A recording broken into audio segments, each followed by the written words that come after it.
Neemias, capítulos 11 e 12. Os líderes do povo passaram a morar em Jerusalém, a cidade santa. 1/10 do povo das outras cidades foi escolhido por sorteio para morar lá também, enquanto o restante permaneceu onde estava. O povo abençoou todos que se ofereceram para morar em Jerusalém. Esta é uma lista dos nomes dos líderes das províncias que foram morar em Jerusalém. A maioria do povo, dos sacerdotes, levitas, servidores do templo e descendentes dos servos de Salomão, continuou a viver em suas próprias casas nas várias cidades de Judá, mas alguns do povo de Judá e de Benjamim se mudaram para Jerusalém. Da tribo de Judá, Ataías, filho de Uzias, filho de Zacarias, filho de Amarias, filho de Cefatias, filho de Maalaleel, da descendência de Pérez, também Maazéias, filho de Baruque, filho de Coozé, filho de Asaías, filho de Adaías, filho de Joiaribe, filho de Zacarias, da família de Selá. Dos descendentes de Pérez, 468 foram morar em Jerusalém. Eram todos homens valorosos. Da tribo de Benjamim, Salu, filho de Mesulão, filho de Joede, filho de Pedaías, filho de Colaías, filho de Maazéias, filho de Itiel, filho de Jesaías. Depois dele, Gabai e Salai e 928 parentes ao todo. O chefe deles era Joel, filho de Zicre, e auxiliado por Judá, filho de Asenua, o segundo no comando da cidade. Dos sacerdotes, Jedaías, filho de Joiaribe, Jaquim e Seraías, filho de Ilquias, filho de Mesulão, filho de Zadoque, filho de Maerote, filho de Aitube, principal encarregado do templo de Deus. Também 822 colegas que serviam no templo. Adaías, filho de Jeroão, filho de Pelalias, filho de Anzi, filho de Zacarias, filho de Pazur, filho de Malquias, junto com 242 colegas, chefes de suas famílias, e ainda Amassai, filho de Azareel, filho de Azai, filho de Mesilemote, filho de Imer, e 128 dos seus colegas, homens valorosos. O chefe deles era Zabdiel, filho de Gedolim. Dos levitas, Semaías, filho de Assube, filho de Azicrã, filho de Asabias, filho de Buni. Também Sebetai e Josabade, líderes dos levitas encarregados do trabalho fora do templo de Deus, e ainda Matanias, filho de Mica, filho de Zabde, descendente de Asaf, que dirigia as ações de graças e as orações. Também Baquibuquias, assistente de Matanias, e Abda, filho de Samua, filho de Galal, filho de Gedutum. Havia ao todo 284 levitas na cidade santa. Dos guardas das portas, Acube e Talmon, e 172 colegas que guardavam as portas. Os outros sacerdotes e levitas e o restante dos israelitas moravam cada um na propriedade da sua família nas outras cidades de Judá. Mas os servidores do templo, sob a liderança de Zia e Gispa, moravam todos na colina de Ofel. O chefe dos levitas em Jerusalém era Uzi, filho de Bani, filho de Asabias, filho de Matanias, filho de Mica, descendentes de Asaf. Os membros da família de Asaf eram cantores do templo de Deus, exerciam suas responsabilidades diárias de acordo com os termos de uma ordem do rei. Petaías, filho de Mesazebel, descendente de Zera, filho de Judá, era conselheiro do rei em todos os assuntos referentes ao povo. Quanto aos povoados vizinhos com seus campos, alguns do povo de Judá foram morar em Criate Arba e seus povoados, em Gibom e seus povoados, e em Jacabezeel e seus povoados.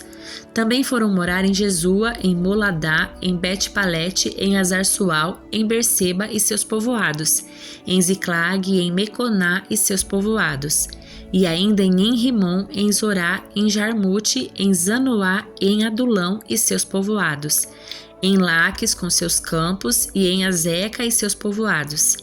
Assim, o povo de Judá se estabeleceu desde Berseba no sul até o vale de Inom. Alguns do povo de Benjamim foram morar em Geba, em Micmas, em Aia e em Betel e seus povoados. Também foram morar em Anatote, em Nobe e em Ananias, em Azor, em Ramá, em Gitaim, em Adide, em Zeboim, em Nebalate, em Lode, em Ono e em Ge-Arazim. Alguns dos levitas que viviam em Judá foram morar com a tribo de Benjamim.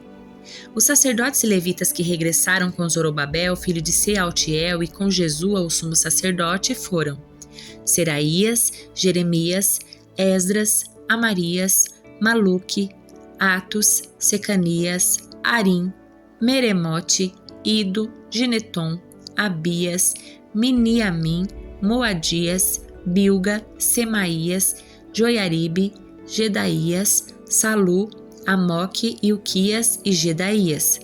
Esses foram os líderes dos sacerdotes e seus companheiros nos dias de Jesua.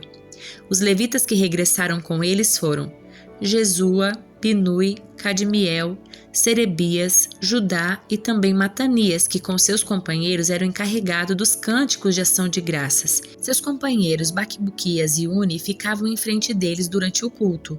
O sumo sacerdote Jesua gerou Joiaquim. Joiaquim gerou Eliasibe. Eliasibe gerou Joiada. Joiada gerou Joanã. Joanã gerou Jadua. Quando Joiaquim era sumo sacerdote, os chefes das famílias dos sacerdotes foram Meraías, chefe da família de Seraías, Ananias, chefe da família de Jeremias, Mesulão, chefe da família de Esdras, Joanã, chefe da família de Amarias, Jonatas, chefe da família de Maluque, José, chefe da família de Secanias, Adna, chefe da família de Arim, Eucai, chefe da família de Meremote, Zacarias, chefe da família de Ido, Mesulão, chefe da família de Gineton, Zicre, chefe da família de Abias, um chefe da família de Miniamim, Piltai, chefe da família de Moadias, Samua, chefe da família de Bilga, Jonatas, chefe da família de Semaías, Matenai, chefe da família de Joiaribe, Uzi, chefe da família de Gedaías, Calai, chefe da família de Salu, Eber, chefe da família de Amoque, Asabias, chefe da família de Ilquias, Netanel, chefe da família de Gedaías. Nos dias de Eliasibe, Joiada, Joanã e Jadua, manteve-se um registro de chefes das famílias dos levitas. Durante o reinado de Dario, o persa, manteve-se um registro dos sacerdotes. Até os dias de Joanã, neto de Eliasibe, manteve-se um registro dos chefes das famílias dos levitas no livro da história. Estes foram os chefes das famílias dos levitas: Asabias, Serebias, Jesua, Binui, Cadmiel e outros companheiros que ficavam em frente deles durante as cerimônias de louvor e ação de graças. Um lado respondia ao outro conforme ordenado por Davi, homem de Deus. Matanias, Baquibuquias, Obadias, Mesulão, Talmon e Acube eram os guardas das portas encarregados do depósito junto às portas. Todos eles serviam nos dias de Joiaquim, filho de Jesua, filho de Josadaque, e nos dias do governador Neemias e do sacerdote escriba Esdras. Para a dedicação do novo muro de Jerusalém, pediu-se que os levitas de toda a terra viessem a Jerusalém para auxiliar nas cerimônias. Deviam participar dessa ocasião alegre com cânticos de ação de graças e com música de símbolos, harpas e liras. Os cantores foram reunidos da região ao redor de Jerusalém e dos povoados dos Netofatitas. Também vieram de Bet-Gilgal e das regiões rurais próximas de Geba e de Asmavete, pois os cantores haviam construído seus próprios povoados ao redor de Jerusalém. Primeiro os sacerdotes e os levitas purificavam a si mesmos, depois purificavam o povo, as portas e o muro. Eu conduzi os líderes de Judá até o alto do muro e organizei 2 grandes coros. Um dos coros foi para o sul, pelo alto do muro, até a porta do esterco. Osaías e metade dos líderes de Judá seguiram o coro junto com Azarias, Esdras, Mesulão, Judá, Benjamim, Semaías e Jeremias. Depois deles vinham alguns sacerdotes que tocavam trombetas: Zacarias, filho de Jonatas, filho de Semaías, filho de Matanias, filho de Micaías, filho de Zacur, descendente de Asaf. Os companheiros de Zacarias eram Semaías, Azarel, Milalai, Gilalai, Maai, Natanael, Judá e Anani. Eles tocavam os instrumentos musicais prescritos por Davi, homem de Deus.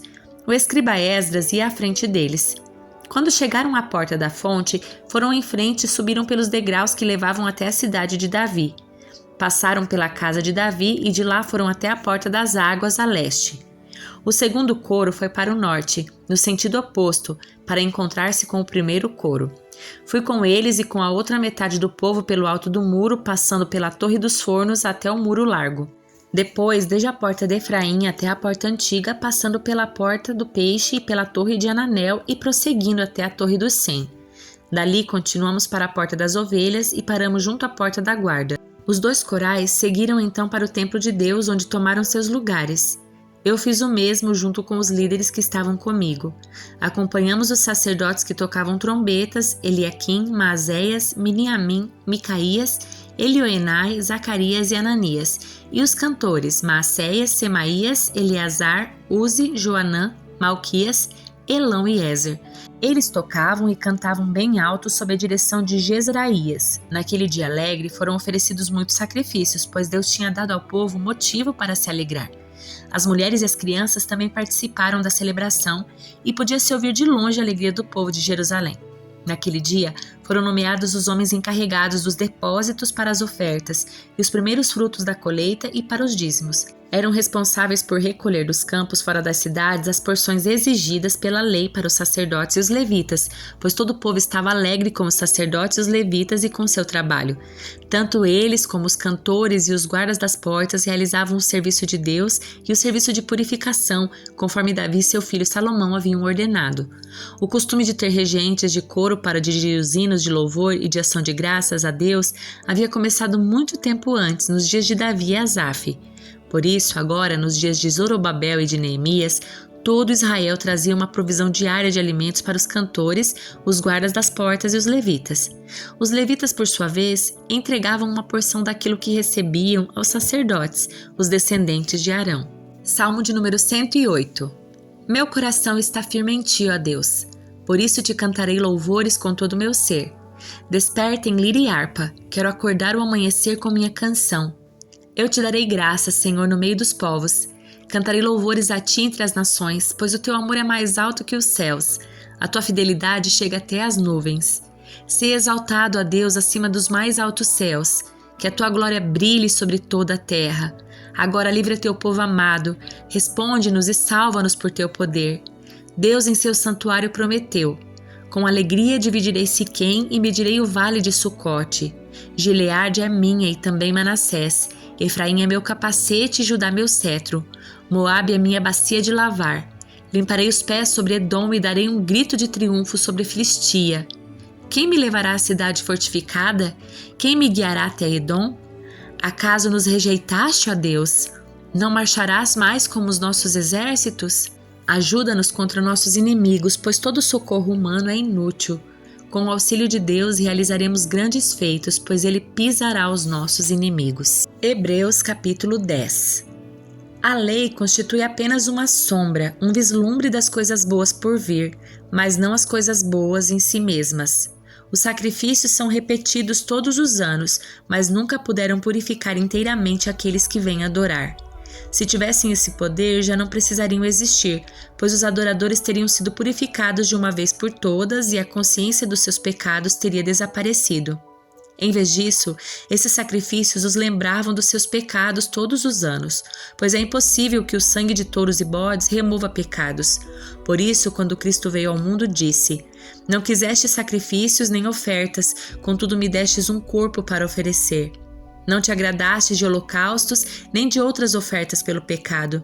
Então eu disse: Aqui estou para fazer a tua vontade, ó Deus, como está escrito a meu respeito no livro. Primeiro Cristo disse: Não quiseste sacrifícios nem ofertas, nem holocaustos, nem outras ofertas, nem te agradastes delas, embora sejam exigidas pela lei. Então acrescentou: Aqui estou para fazer tua vontade.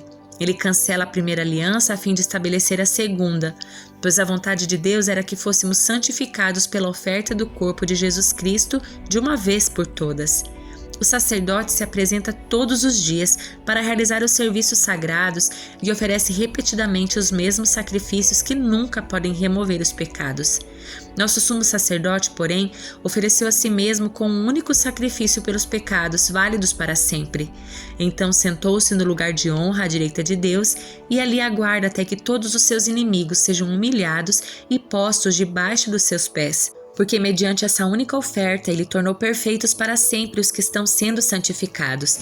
E o Espírito Santo também testemunha que isso é verdade, pois disse: Essa é a nova aliança que farei com meu povo depois daqueles dias, diz o Senhor. Porei minhas leis em seu coração e as escreverei em sua mente. E acrescenta: E nunca mais me lembrarei dos seus pecados e seus atos de desobediência. Onde os pecados foram perdoados, já não há necessidade de oferecer mais sacrifícios. Portanto, irmãos, por causa do sangue de Jesus, podemos entrar com toda a confiança no lugar santíssimo. E uma vez que temos um sumo sacerdote que governa sobre a casa de Deus, entremos com coração sincero e plena confiança, pois nossa consciência culpada foi purificada e nosso corpo lavado com água pura. Apeguemo-nos firmemente sem vacilar à esperança que professamos, porque Deus é fiel para cumprir sua promessa. Pensemos em como motivar uns aos outros na prática do amor e das boas obras, e não deixemos de nos reunir como fazem alguns, mas encorajemo-nos mutuamente, sobretudo agora que o dia está próximo. Se continuarmos a pecar deliberadamente depois de ter recebido o conhecimento da verdade, já não há sacrifício que cubra esses pecados. Há somente a assustadora expectativa do julgamento e do fogo intenso que consumirá os inimigos. Pois quem se recusa a obedecer à lei de Moisés era morto sem misericórdia, com base no depoimento de 2 ou 3 testemunhas. Imagine quão maior será o castigo para quem insultou o Filho de Deus, tratou como comum e profano o sangue da aliança que o santificou e menosprezou o Espírito Santo que concede graça. Pois conhecemos aquele que disse: a vingança cabe a mim, eu lhes darei o que merecem. E também, o Senhor julgará o seu povo. Que coisa terrível a cair nas mãos do Deus vivo. Lembrem-se dos primeiros dias quando foram iluminados e de como permaneceram firmes apesar de muita luta e sofrimento. Houve ocasiões em que foram expostos a insultos e espancamentos, em outras ajudaram os que passavam pelas mesmas coisas. Sofreram com os que foram presos e aceitaram com alegria quando lhes foi tirado tudo o que possuíam. Sabiam que lhes esperavam coisas melhores que durarão para sempre. Portanto, não abram mão de sua firme confiança. Lembre-se da grande recompensa que ela lhes traz. Vocês precisam perseverar a fim de que, depois de terem feito a vontade de Deus, recebam tudo o que Ele lhes prometeu, pois em breve virá aquele que está para vir e não se atrasará. Meu justo viverá pela fé. Se ele se afastar, porém, não me agradarei dele. Mas não somos como aqueles que se afastam para a sua própria destruição. Somos pessoas de fé cuja alma é preservada.